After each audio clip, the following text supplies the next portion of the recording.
Hi guys! Update na naman tayo sa guys, Acidelia Farm.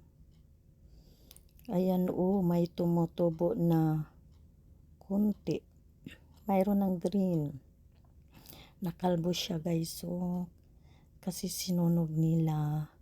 At ito guys, mayroon din kaming tilapia guys. Pag lumalaki yan, pwede na namin papasukin. Mga customer, pwede na sila mamingwit dyan. Wala pa maliit pang tilapia kaya hindi pa papasukin. Tapos, pangit pa guys, hindi pa maganda. Wala pa, kalbo pa talaga yung lupa. At saka nilinisan nila yung tubig guys. Malinis yan guys.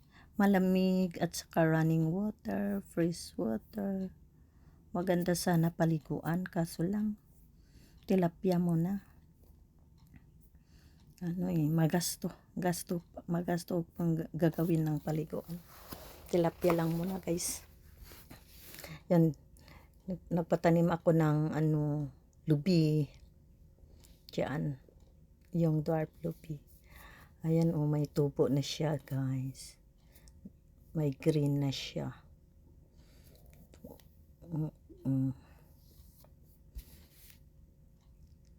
Hagdanan muna kasi mahirap lakarin guys. Tuktok kasi. Saka may na bahay-bahay. Hindi rin tapos. Lang. Dahan-dahan lang. Hinay-hinay lang guys. Itong bahay wala pang budget. Pag may budget, ulit. Trabaho ulit. Tuktok talaga. Ayan ang pamangkin ko. Sila nag-asikaso. Sila ang caretaker. Andun yung kapatid ko. Sila nag-asikaso. Matagal pa tumatapos guys. Kasi 3 lang sila, 4. Okay lang. Yan lang ang budget kong nakaya malaki kasi ito. Sinusunog nila.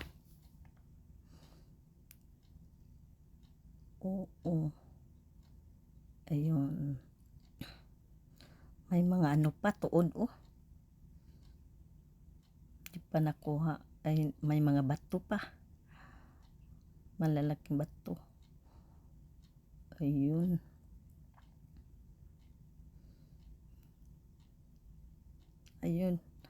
Ito ang sinabi ko, running water. Katabi lang sa ko. Sa gilid namin may ganito running water. At saka cold siya guys. May spring dyan sa malapit lang din sa ko.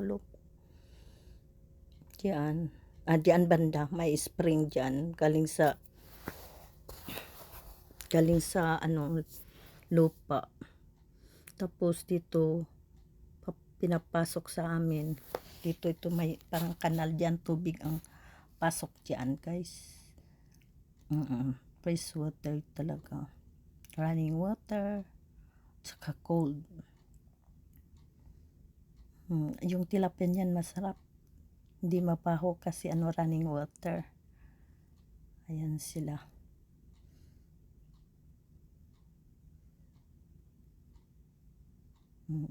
Layo pa to guys. Dahan-dahan lang. Ayan sila mga trabante. Okay guys. Bye-bye.